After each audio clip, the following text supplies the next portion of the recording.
Finally, Games Workshop has released an FAQ for the Genestealer Cult, but it doesn't seem to be in any reality that you or I exist in. No, there is nothing.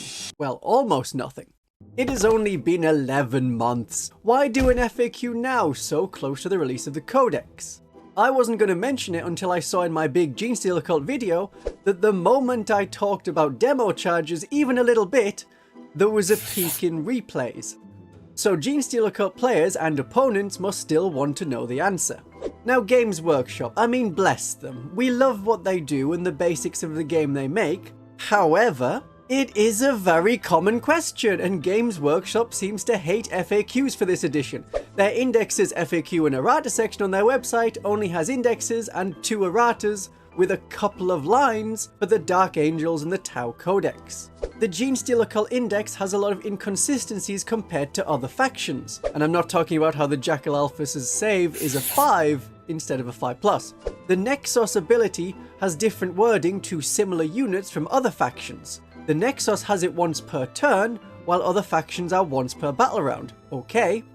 The wording is also a bit ambiguous. We're playing it as you select a Nexus that has this ability, rather than using this ability to select any unit. And the Primus. We can redeploy units, but when do we redeploy the units? Is it before or after knowing who has the first turn? Tournaments rule it one way or the other depending on where you play. It could be here, directly after deployment, or it could be here in the do abilities before the battle section. And of course, the common question, the once per game demo charges, do you get them back?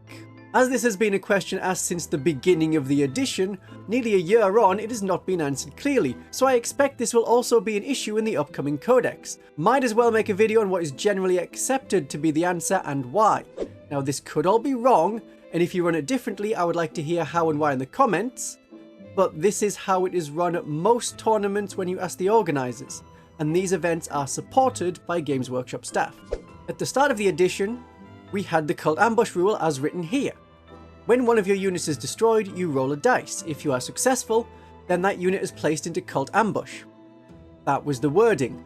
That unit is placed into Cult Ambush. So it sounded like if your Acolyte unit has turned up, thrown their once per game demolition charges, then been killed, then come back by Cult Ambush, it is exactly the same unit that had used their demolition charges.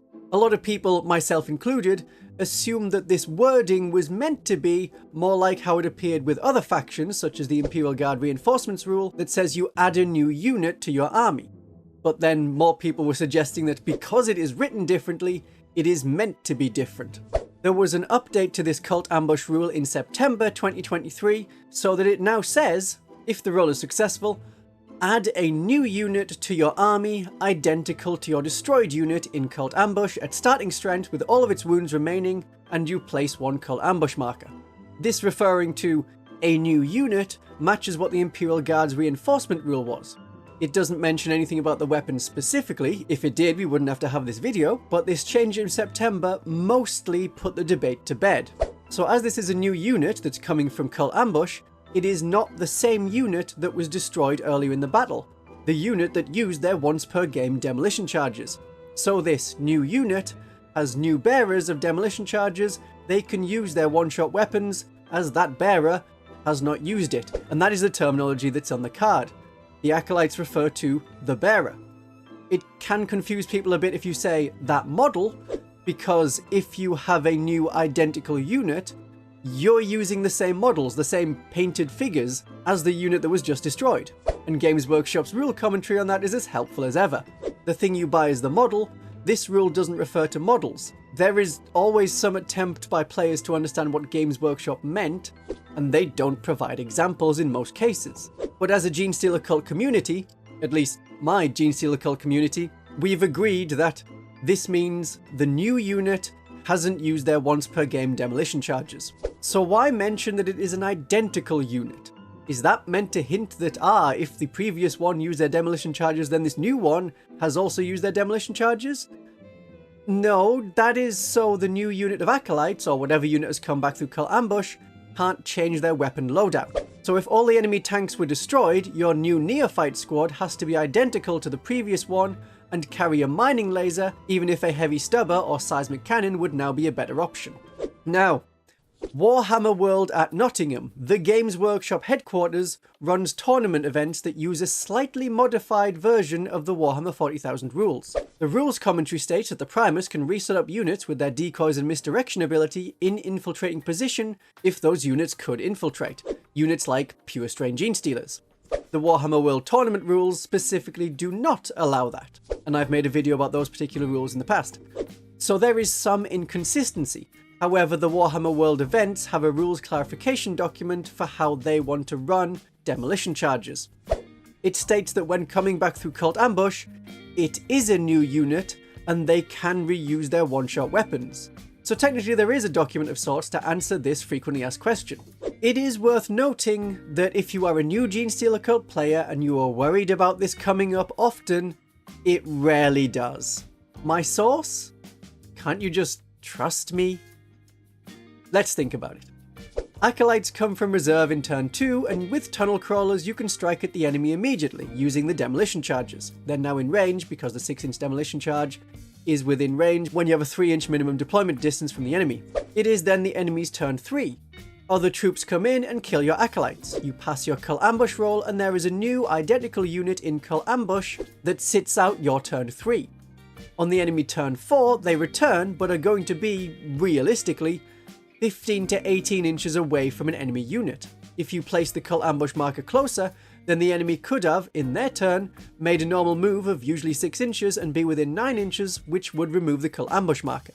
I have a quick tutorial to help with placing ambush markers if you're having problems. So if you spend turn 4 rushing closer, and demo charges are assault, so you might be in range if you're lucky on the advance roll, but usually you spend turn 4 moving closer, and if you don't die on the enemy turn 5, you might get to do something.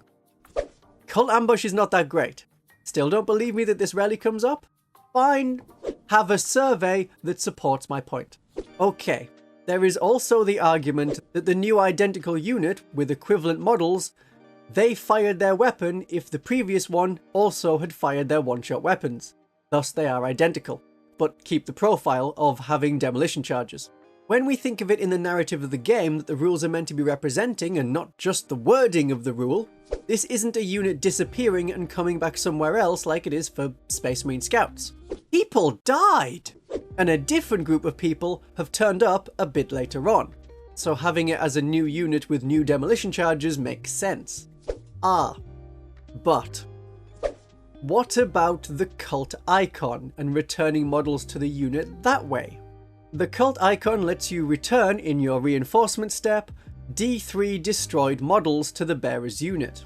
Following the rules commentary, returning models to a unit, some rules resurrect or return models to their unit. Such models are added to their unit along with any war gear and enhancements they started the battle with.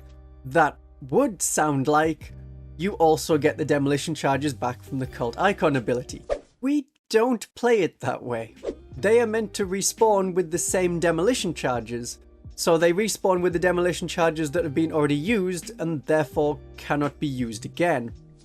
This does go against the narrative of the Genestealer cult. The icon is summoning more cultists, not the same guy getting back up. But compared to other factions rules that do the same thing, like the Death Corps of Krieg's Medipack, it is the same model getting back up. They haven't had the time to go out and get more equipment, they've been lying on the floor bleeding. But now we're in rules territory, not narrative territory. The icon is triggering the same rule in the rules commentary. It's the same model getting back up. They have the same equipment right down to the demolition charge that was already fired. It's inconsistent, I know, but that's how we do it. This is different to the Cult Ambush rule, which specifies it is a new unit. The rules commentary is stating that we are returning models to the unit. That's how we do it, which is how most tournaments also rule it. This is at least the consensus without Games Workshop just blummin' answering the frequently asked question.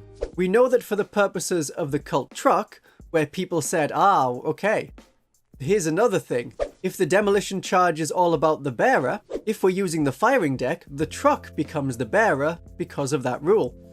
The truck model fires it, and then the acolytes can get out, and as they are a different bearer, they still have the once per game demolition charges. Games Workshop addressed that by choosing not to address it and declared that you just cannot use one-shot weapons from the firing deck. They answered that frequently asked question by removing the question.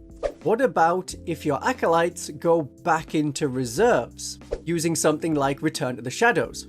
Well, then we don't use any other rules in the rules commentary, we use the repositioned units rule. Some units are removed from the battlefield and then set back up on the battlefield. Destroyed models are not returned, wounded models do not regain wounds, and any rules affecting it, such as the once per game rule, will continue to affect that unit. And remember, for the narrative of the game, Return to the Shadows is a unit going down and then coming back up. There's no shift change happening underground. Here's another rules quirk for the demolition charges, assuming you've still listened after the first part. After firing the weapon, one-shot weapon, yes, you are still equipped with it. You can't fire it again, but that is where more confusion can come in. The bearer can only shoot with this weapon once per battle. It doesn't disappear from their unit card. So you can't use it as a shooting attack, but you are still equipped with an assault weapon, so you can advance and still be eligible to shoot as per the assault special rule. This is important for completing secondary objectives like Cleanse in the Leviathan mission deck. If that sounds weird, just remember that it matches the rule set where units without guns are also specifically eligible to shoot. So I hope you can put that to good use. I'm expecting that in the Genestealer Cult Codex there will be a removal of the one-shot keyword that stops the debate on it, and we will have a profile that is a bit weaker, like Strength 8 or Strength 9 instead of Strength 12, and perhaps a drop to Damage 1 so it is more focused on taking out hordes. Once again, Games Workshop will answer the frequently asked question by removing the question entirely. Battleline horde lists are expected to be the meta for the next 11 months. You can find out why in this video. My darlings and viewers,